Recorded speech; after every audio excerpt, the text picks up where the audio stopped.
Boa tarde, gente. Tudo bem? Fala oi, Samu. Fala assim, ó. Oi. Isso. Nós temos aula de língua portuguesa, geografia, né, interdisciplinar e matemática. Vamos lá para nossa aula? Então, primeira coisa, vamos lá. Peguem a folha de hoje no envelope pardo, e vamos fazer nossa atividade. Samuel tá empolgado hoje. Vamos lá. Sílabas de Páscoa.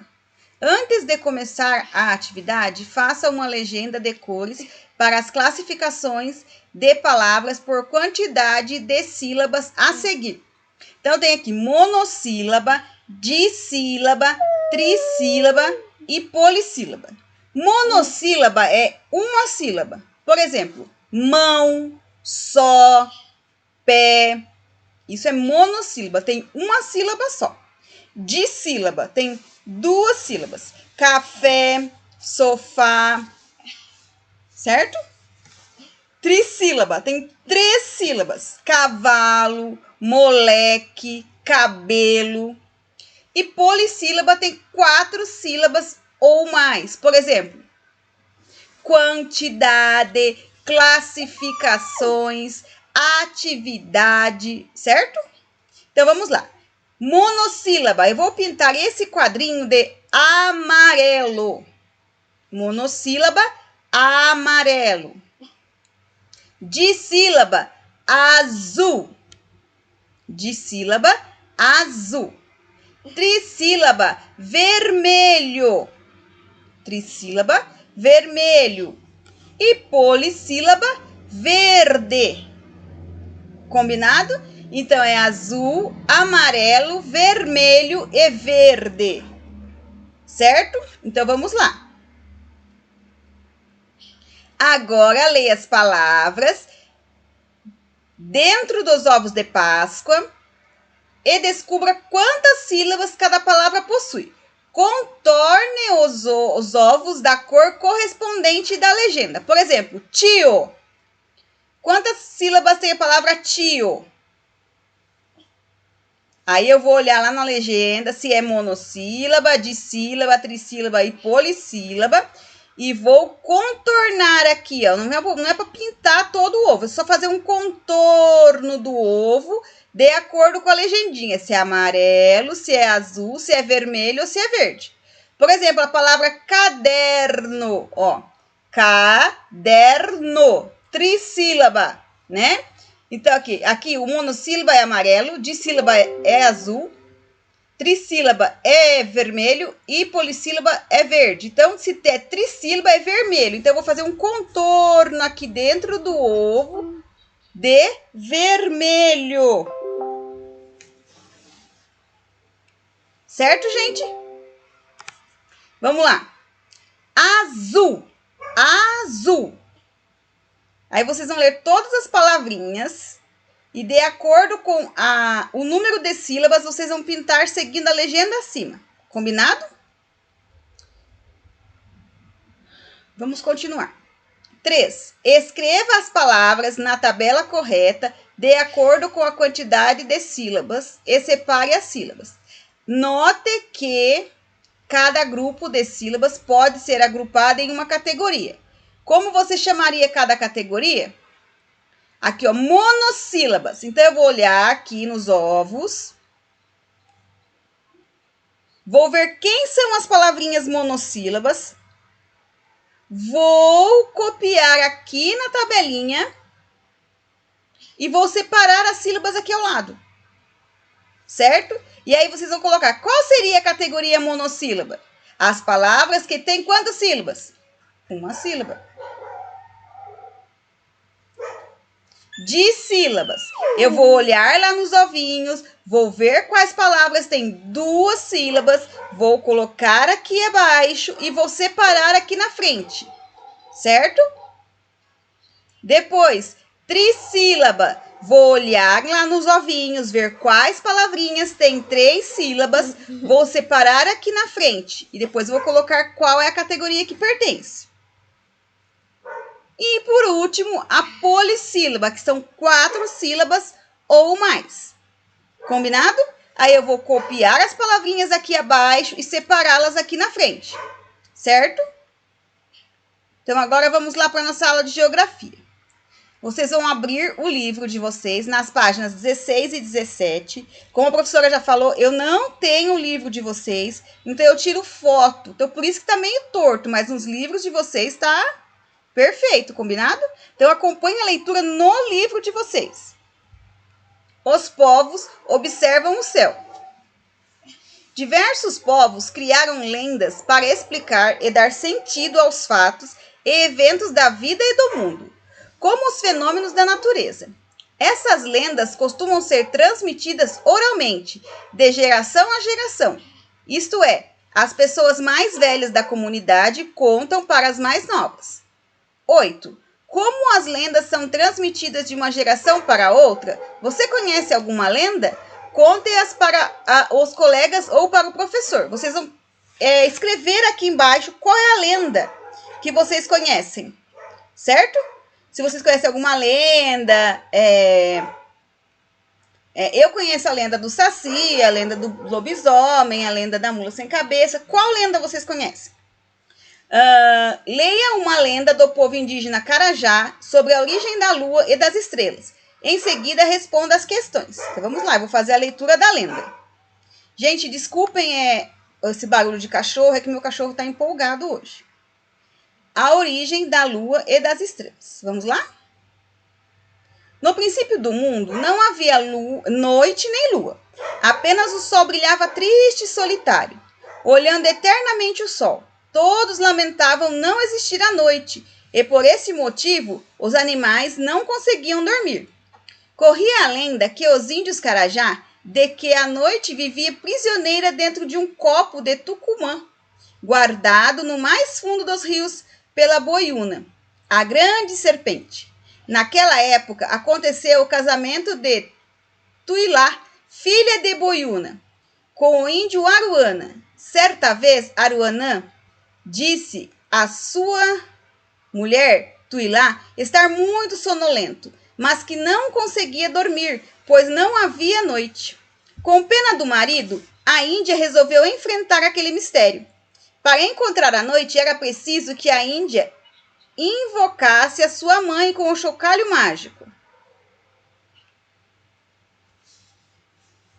Tuilá entregou finalmente o chocalho mágico a Aruanã, e assim o índio partiu à procura da noite, numa longa viagem ao desconhecido.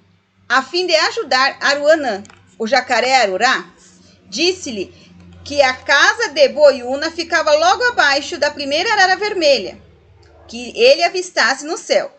Ao perceber a arara vermelha no céu, Aruanã sacudiu o chocalho na esperança de chamar a grande serpente. Ao chegar perto, Boiúna, a grande serpente, disse para o valente índio que já sabia o que ele procurava e que por isso trouxera do fundo do rio o coco de Tucumã, a ser aberto apenas na presença de sua filha Tuilá. Aruanã partiu então de volta para a aldeia. Em meio à longa viagem, o índio não resistiu à curiosidade. Ao abrir o coco, tudo se transformou em noite. A natureza mergulhou na mais profunda escuridão. Em plena escuridão, Aruanã seguiu tristemente sua viagem de volta. Finalmente, Aruanã encontrou Tuilá e lhe devolveu o chocalho mágico. A Índia, mais uma vez com pena do marido, o perdoou e disse: não se preocupe, das trevas eu irei criar o dia e a noite. De um lado terá o luminoso sol e do outro a lua e as estrelas. Rui de Oliveira, a lenda do dia e da noite, São Paulo, FTD 2001. Então, gente, depois de lermos essa lenda, quem precisar voltar, é só voltar o vídeo. Vamos responder algumas perguntinhas aqui. De acordo com o texto, o que existia no céu no princípio do mundo? O que tinha no céu no princípio do mundo? Como vocês estão notando, aqui no livro, eu acho que não vai dar para vocês responderem. Então, vocês vão fazer o seguinte. Vão colocar o cabeçalho no caderno e colocar lá respostas da atividade de geografia. Aí vocês vão colocar lá, de acordo com o texto que existia no princípio do mundo, no céu, no princípio do mundo, aí vocês vão colocar a resposta. Mas não esqueçam, tem que copiar a pergunta, senão depois a professora não vai saber o que vocês responderam, certo? Aí depois, qual foi a consequência disso para as pessoas e os animais? Como o céu era no princípio, e qual a consequência? O que acontecia para os animais e as pessoas? B. Para o povo Carajá, onde estava a noite nessa época? Não se esqueçam, vocês têm que retornar no texto para poder achar as respostas. Combinado? C. Gente, copiem a perguntinha, respondam, pulem uma linha, copiem outra pergunta, respondam, pulem uma linha, para não ficar tudo misturado, combinado? C. O que aconteceu quando Aruanã abriu o coco de Tucumã? O que aconteceu, gente? Voltem lá no texto e acompanhem a leitura novamente para achar a resposta. Copie a pergunta, respondam, pulem uma linha e vamos para a próxima. O que Tuilá fez para resolver esse problema? Como ela fez? O que ela fez para resolver o problema, gente? E como que ela fez isso? Certo? Depois de respondermos as perguntinhas da página 16 e 17, vamos para nossas atividades de matemática, que são situações-problema. Vamos lá? 1. O Coelho Pérez produziu embalagens para ovos de Páscoa. Ele produziu 423 amarelas, 311 azuis e 262 vermelhas. Quantas embalagens ele produziu no total? Então, eu vou colocar lá primeiro. Peraí, bicho, eu vou abrir um arquivo branquinho aqui, para ver se a professora vai conseguir fazer. Vamos lá, 423. Aí embaixo, eu vou colocar, qual é a próxima? 311. E embaixo, vamos ver, 262. Vou colocar o sinalzinho de mais aqui, tá, gente? E aqui embaixo, peraí. Aqui eu vou colocar um tracinho, né? Peraí, tracinho para resolver. Isso. Aí aqui embaixo eu vou colocar a minha resposta. Então, eu vou somar primeiro as unidades, depois as dezenas, depois as centenas. Então, vamos lá. 3 mais 1 mais 2, quanto que dá, gente? 3 mais 1, 4. Mais 2, 6. Então, eu vou colocar o 6 debaixo aqui da unidade.